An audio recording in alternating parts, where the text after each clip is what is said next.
दोस्तों रात के 11 या 12 बजे मैं रात को अपनी कार को ड्राइव करते हुए अपने दोस्त अविनाश के साथ घर आ रहा था कि तभी अचानक से कार के सामने एक बूढ़ा आदमी आ गया और उसको बचाने के चक्कर में कार जाकर एक पेड़ से टकरा गई, जिस वजह से अविनाश को चोट लग गई। और जब मैं उसे हॉस्पिटल लेकर गया तो फिर जो मेरे साथ हुआ उसे जानकर आप सभी की रूह कँपा जाएगी। तो चलिए जानते हैं मेरे साथ घटी एक और खौफनाक दास्तां।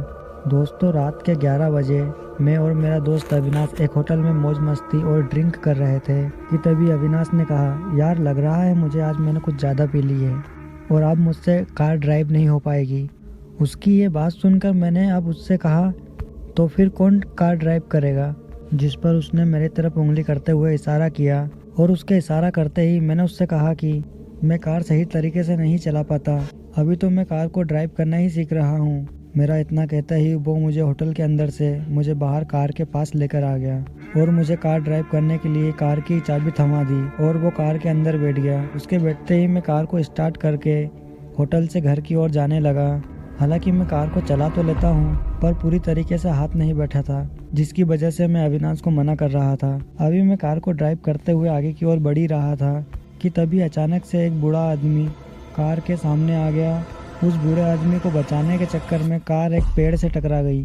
कार का पेड़ से टकराने के चक्कर में अविनाश का सर फट गया और उसके सर से खून निकलने लगा और वो वहीं पर बेहोश हो गया। उसके सर से खून निकलता हुआ देखकर मैं उसके सर से खून रोकने की कोशिश कर रहा था, पर अविनाश के सर से खून निकलना बंद ही नहीं हो रहा था।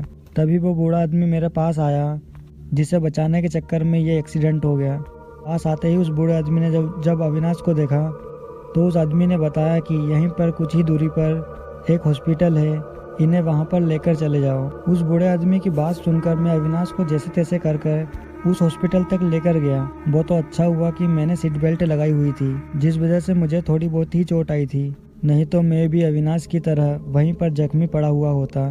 हॉस्पिटल पहुंचकर मैंने अविनाश को उस हॉस्पिटल में भर्ती किया और मैं वहीं पर बैठ गया। इसी तरह कुछ समय बीत गया तो मुझे वॉशरूम जाना था, तो मैं वॉशरूम को ढूंढते हुए हॉस्पिटल के सेकंड फ्लोर से मैं फर्स्ट फ्लोर पर आ गया। नीचे आते ही मुझे वॉशरूम दिखाई पड़ी और रात काफ़ी होने की वजह से अब हॉस्पिटल के अंदर भी सन्नाटा बरसने लगा था।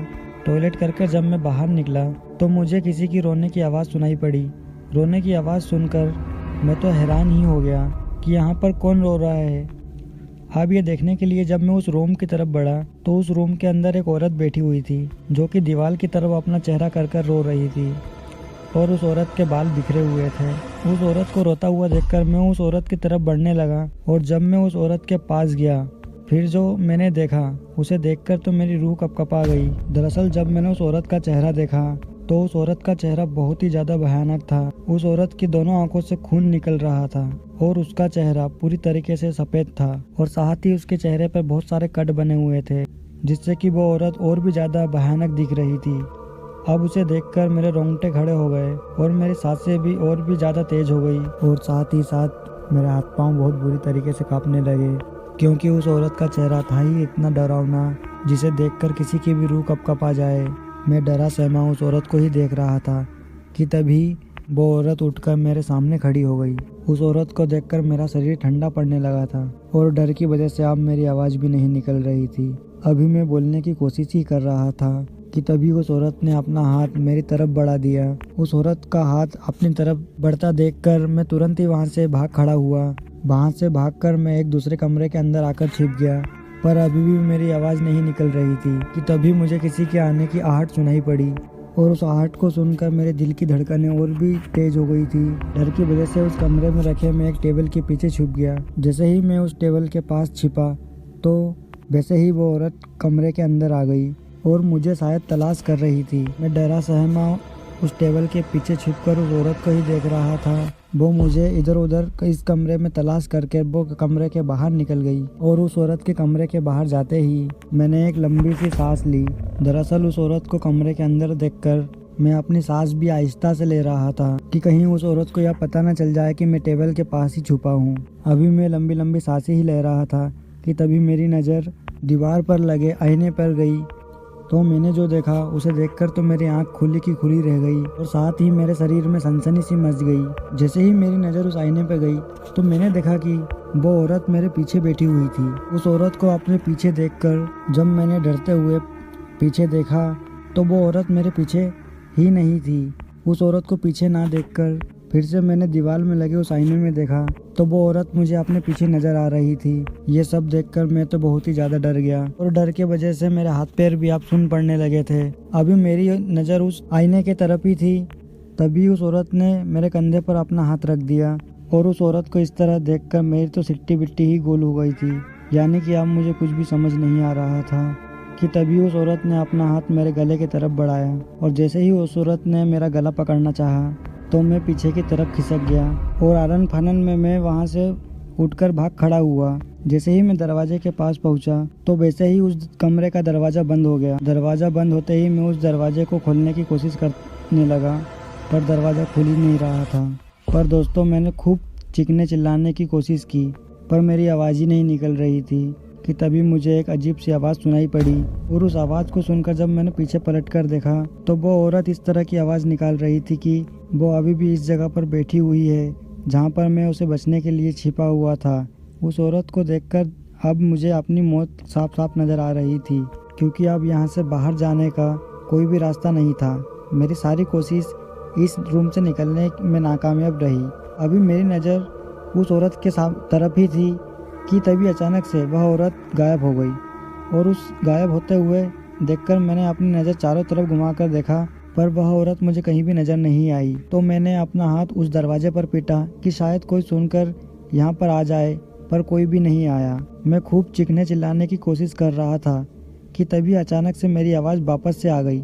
आवाज़ के वापस आते ही मैं खूब ज़ोर से चीखने चिल्लाने लगा कि तभी मुझे ऐसा लगा कि कोई मेरे पीछे खड़ा हो। फिर जब मैंने अपनी गर्दन घुमाकर देखा तो सामने वही औरत खड़ी हुई थी जो कि अभी कुछ समय पहले अचानक से गायब हो गई थी। उसे सामने देखकर डर की वजह से फिर से मेरी आवाज़ निकलनी बंद हो गई कि तभी उस औरत ने मेरा गला फिर से पकड़ लिया और मेरा गला दबाने लगी। उस औरत के गला पकड़ते ही मैं उसे अपना गला छुड़ाने की कोशिश करने लगा पर वो मेरा गला छोड़ ही नहीं रही थी।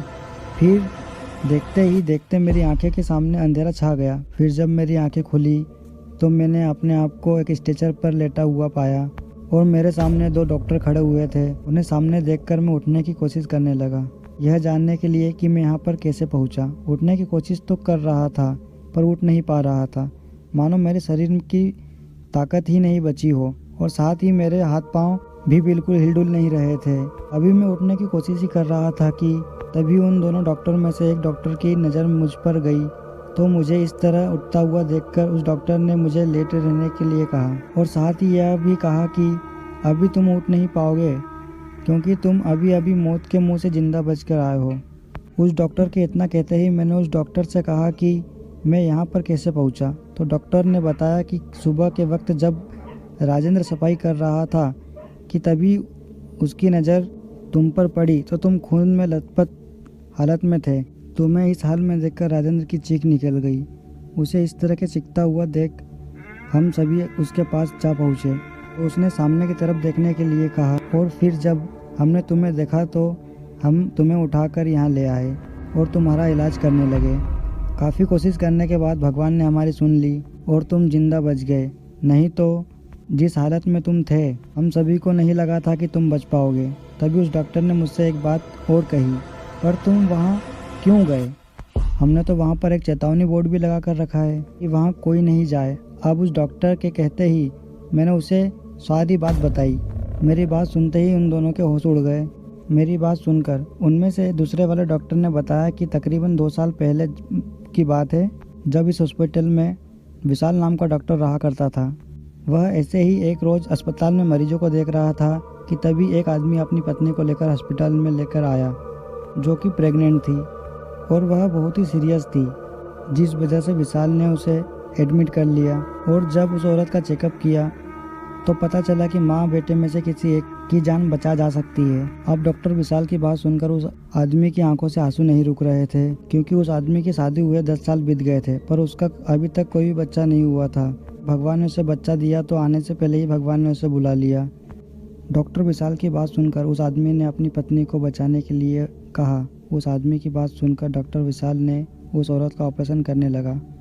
उस ऑपरेशन के दौरान माँ बेटे दोनों की मौत हो गई और जब ये बात उस आदमी को पता चली तो उससे बहुत बड़ा सदमा लगा, जिससे कि वो पागल हो गया। जब डॉक्टर विशाल को पता चला कि उन दोनों का कोई भी रिश्तेदार नहीं है तो उस आदमी को पागल खाने भिजवा दिया। पर अगले ही दिन अस्पताल में लोगों को जैसा पता चला कि अस्पताल के लोग डॉक्टर विशाल को खरी खोटी सुनाने लगे।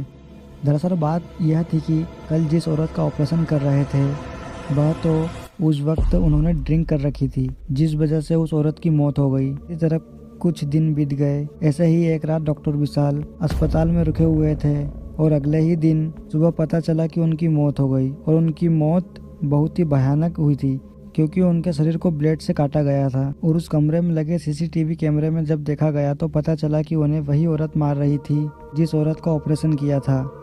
अब यह सब देखकर वहाँ के सभी काम करने वाले लोगों में दहशत बैठ गई और तब से वहाँ पर कोई नहीं जाता है। और अभी भी देर रात वहाँ पर उस औरत की रोने की आवाज़ें सुनाई देती है। दोस्तों, उस डॉक्टर की बात सुनकर मेरे तो होश ही उड़ गए। मुझे ठीक होने में 1 महीना लग गया था और फिर मैं घर आ गया, पर उस रात की घटना मैं आज तक नहीं भूल पाया। तो दोस्तों, आज की कहानी में बस इतना ही। कहानी अगर अच्छी लगी हो तो वीडियो को लाइक और सब्सक्राइब जरूर करें।